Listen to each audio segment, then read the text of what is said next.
प्रणाली है उसमें एक लक्ष्य के अनुसार कार्य किया गया है और ये किसी भी प्रदेश में बड़ा अचीवमेंट है ये कि पूरी व्यवस्था में जब शुरू में मार्च में ये मामले सामने आए थे तो प्रदेश में केवल 72 टेस्ट करने की क्षमता थी, 72 टेस्ट प्रतिदिन, जिसे अब बढ़ाकर 1,70,000 टेस्ट प्रतिदिन किया गया है और जैसे उसी की अनुसार टेस्ट प्रतिदिन हो रहे हैं और ये पूरे देश में रिकॉर्ड में 2,31,00,000 टेस्ट अब तक प्रदेश में हुए हैं, जो कि पूरे देश में सबसे अधिक हैं। और जो सर्वेलेंस की रणनीति अपनाई गई है कि घर घर जाकर स्वास्थ्य विभाग के कर्मचारी और हमारे जो अन्य टीमें हैं वो जाकर संक्रमण के बारे में व्यक्तिगत रूप से हाल पूछ रहे हैं, उसने लगभग 15 करोड़ लोगों से उनका हालचाल पूछ लिया है, जो कि प्रक्रिया रोज जारी है। इस प्रकार लगभग 17 करोड़ से अधिक, 17.25 करोड़ नागरिकों से या तो वो टेस्ट हो गए हैं या व्यक्तिगत रूप से उनका हालचाल जान लिया गया है 24 करोड़ की आबादी में से। तो ये प्रक्रिया जारी है और ये अनूठी एक तरह से एक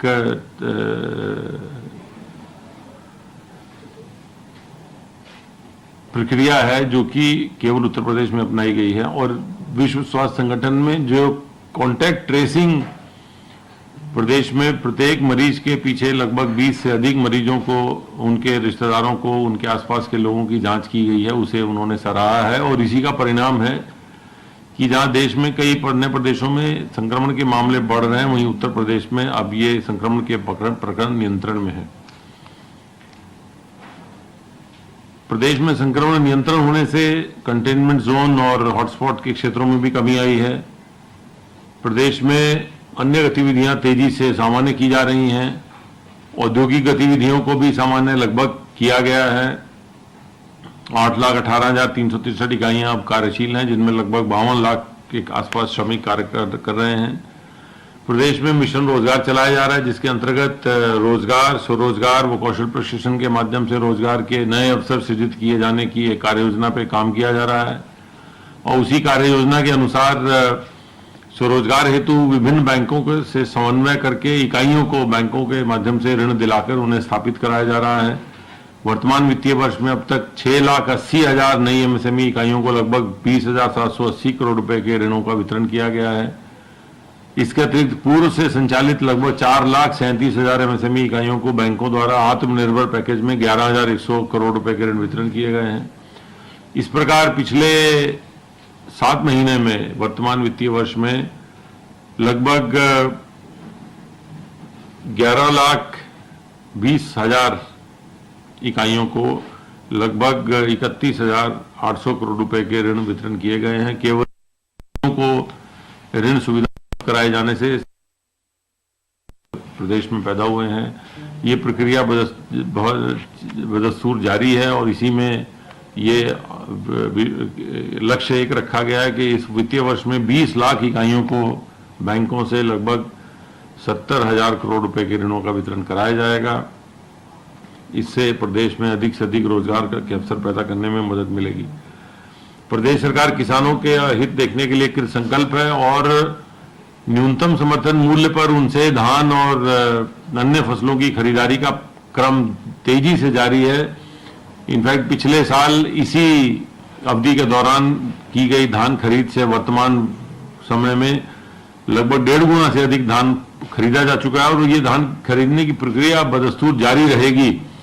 और इसमें माननीय मुख्यमंत्री जी द्वारा निर्देश दिए गए हैं कि समय समय पर धान क्रय केंद्रों की भी जांच कराई जानी चाहिए और वो भी कुछ दिन पहले प्रदेश के सभी धान क्रय केंद्रों की जांच कराई गई थी और जो भी कर्मचारी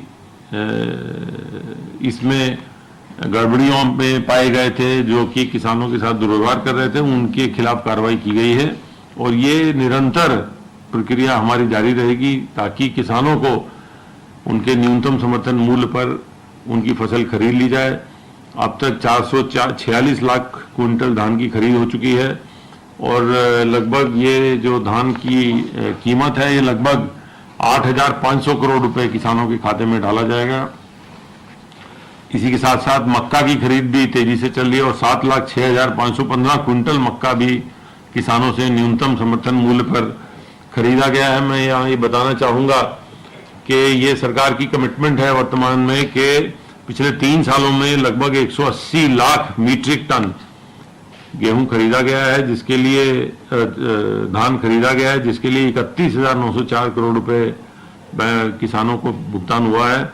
और इसी प्रकार 162 लाख मीट्रिक टन गेहूं खरीदा गया है पिछले 3 वर्षों में और 29,017 करोड़ रुपए की धनराशि किसानों के खाते में स्थानांतरित की गई है। इस प्रकार न्यूनतम समर्थन मूल्य से फसलों के क्रय में ही केवल 60,000 करोड़ रुपए प्रदेश के किसानों के खातों में हस्तांतरण किया गया है। आज माननीय प्रधानमंत्री जी द्वारा प्रदेश के 2,34,00,000 किसानों के खातों में 2-2 हजार रुपए की धनराशि हस्तांतरित की गई है, लगभग 4,300 करोड़ रुपए की। और ये इस धनराशि को मिलाकर प्रदेश के 2,30,00,000 किसानों को लगभग 28,000 करोड़ रुपए पिछले 3 वर्षों में स्थानांतरित उनके खातों में किए गए हैं। ये धनराशि जो पिछले 3 वर्षों में 1,12,000 करोड़ के गन्ना मूल्य का भुगतान किया गया है तथा 36,000 करोड़ रुपए के उन ऋण माफी की गई है, ये धनराशि उससे अलग है।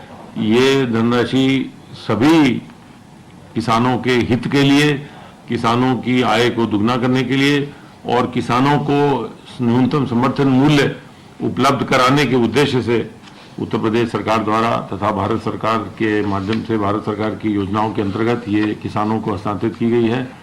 माननीय मुख्यमंत्री जी ने और प्रधानमंत्री जी ने यह भी आश्वासन दिया है कि न्यूनतम समर्थन मूल्य की योजना समाप्त नहीं होगी, मंडियां भी समाप्त नहीं हो रही हैं।